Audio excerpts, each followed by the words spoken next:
So, I just finished The Ballad of Songbirds and Snakes, and, well, I really liked it. I thought it was a great book, and I also thought that it would be a great time to go back and actually read the Hunger Games trilogy. Because I have never read Catching Fire or Mockingjay. So now, let's read them all. Starting with, of course, the original famous, classic almost, Hunger Games. Before we start, I do have to say, Peeta is just far better than Gale. I don't know what you guys are talking about. There is no competition. Peeta's the best. I'm sure you all know what the Hunger Games themselves are. After all, few books have had such an influence on pop culture as this one.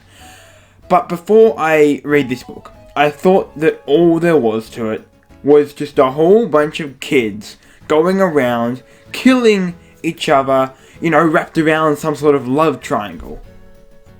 I was very wrong. Well, okay, what I said is technically right, but it was the framing of those elements that I got wrong. While the games and the love triangle are both in the books, the story is about revolution. It's about a suppressed people being unfairly treated by the privileged. Sound familiar? The book also explores individualism and the importance of many in a revolution. At its core, the book reflects human nature, both the good and the bad. Through Katniss, all these elements are explored. However, in the first one, they are all in the background. But they're there. Yes, they're there. It's certainly not an optimistic story, but there is a sort of determination and a hopeful quality to this book's story that makes it stand out above many others. In terms of structure, The Hunger Games is split into 3 parts. Part 1 is about setting up the world and its characters, Part 2 being most of the actual games themselves, and Part 3 being the conclusion. The pacing throughout this is also incredibly good, with cliffhangers around every single corner. There is never a dull moment. Well, almost never, but we'll get to that later. I find it hilarious that one of the strongest elements of this book is its pacing, when I found the pacing to be the worst part of the prequel. Also, like the prequel, Suzanne Collins has a very simple but digestible writing style with The Hunger Games. That doesn't mean that the writing is bad per se. In fact, there were several moments when I read a sequence and then I thought, whoa, that was pretty good. My point is that it's more functional than fluffy, which is completely up to your preference of what you want from a book. But I would give it a go, even if you do like more poetic writing. Of course, being in first person, most of the writing does actually reference and reinforce Katniss's worldview.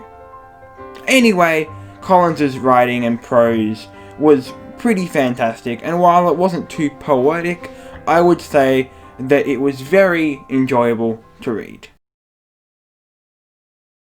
One section of Collins's writing that she always gets right in her novels that I've seen is her world building. And The Hunger Games are, no exception to that, of course. Set in a dystopian North America in the distant future called Panem, the initial premise of the book is immediately interesting. You're like, wait, what happened to the US? Where's Hawaii? Well, I have no idea. But that's not the point. It's all very intriguing stuff. From that initial hook, Collins seamlessly introduces important elements through Katniss's perspective all through the book, that all build authenticity to the world while also simultaneously developing Katniss's character and furthering the plot. It's some great stuff and I really dig it. Okay, so in terms of characters, let's go over a few of the main ones first. I would admit Katniss is a character and she's alright, but she's kind of bland. I didn't find her particularly interesting, personally. But also at the same time, that's kind of the point. She has had a really hard life and is super paranoid at first. She is not a special chosen hero, at least not in the supernatural sense. Her skills come from her necessity to survive, as opposed to her being injected with some radioactive trucker-jacker venom or something. Partly why Katniss being doll works is because it helps ground us in the world. It also helps make all the other characters stand out more when, you know, you put Katniss next to Cinna or even, especially Effie. Especially Effie. Love Effie. And it also basically makes her importance revolve around not her personality, but her actions. Basically what I'm saying is that Katniss being relatively subdued as a character works really well for this kind of story. Peeta, on the other hand, is fantastic. I love him. He's the best. He's one of the only genuinely kind characters in this story. And despite being a victim, he rarely complains and is always trying to do his best in any situation. Even though this is Katniss's story, Peeta is just as important, and his and Katniss's love relationship story thing is quite endearing in this first book, as it's not really a love triangle yet because Gale is barely in it. Yes, that makes me happy. The question around the love story is more just how can Katniss and Peeta convince the games, convince the audience that they are in love, rather than it being about Katniss choosing between two guys. Of course, this does change later in the other books, but in this book, the romance is functional, makes sense with the plot, and is honestly, as I said before, quite endearing. Just quickly, in terms of side characters, Haymitch is satisfyingly grumpy and is a great play on the normal mentor trope. He doesn't even really show Katniss that much affection at all in this first book. Effie is also a delight. She is all caught up with the Capitol's lie, but you get the hint that her having to do all those District 12 weepings and see what life outside the Capitol is really like has made her start to question the Capitol. I also love the way she is deliberately Katniss's opposite in every way. Finally, I'll mention our good friend Coriolanus Snow. Hi. After reading A Ballad of Songbirds and Snakes, it frames him in a completely different light. I mean, I didn't like him much before, but now I despise him. It feels personal. And that's the power of a good prequel. Yeah, I'm gonna talk spoilers now, so if you don't want spoilers, just go to this time skip, the one there, just there. Hello, there we go. Put it there. And first off, let's talk about Rue. Are you gone? Because this is a spoiler. Okay, her death was the most powerful moment in the film. And it is also in the book too. In showing Rue compassion, Katniss is defying the Capitol, and her floral arrangement that she puts on Rue's grave, along with the three-finger salute, was really the catalyst for the revolution moment, and it goes down to dominate these books, the revolution, and this is the beginning of it. Of course, the other act of defiance that Katniss does is her and Peeta refusing to kill each other. Just Right, another YouTube channel, I'm sure you guys all know him. He just mentioned this in a recent video, so I'll just plug that here.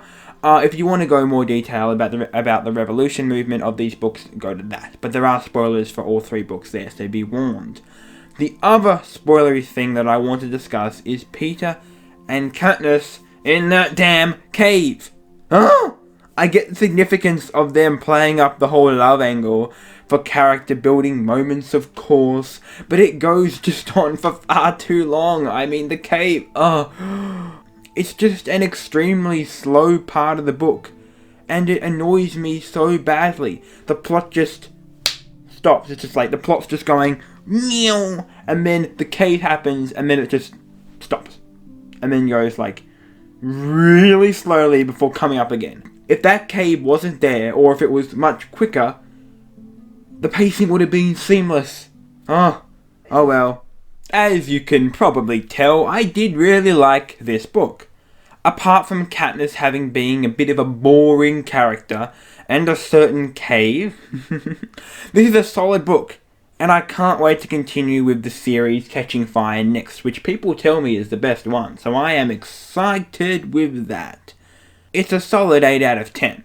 Anyway, if you enjoyed this video, make sure to leave a like and subscribe, because that would be really awesome. Also, before you go, I just want to say that I'm aware of everything going on in the world at the moment, especially with the what's going on in the US, and that I hope you're all staying safe, and yeah, I hope for the best. Anyway, I've been the Aussie Viking. I really hope you all have a great day, and I'll see you all later. Bye bye.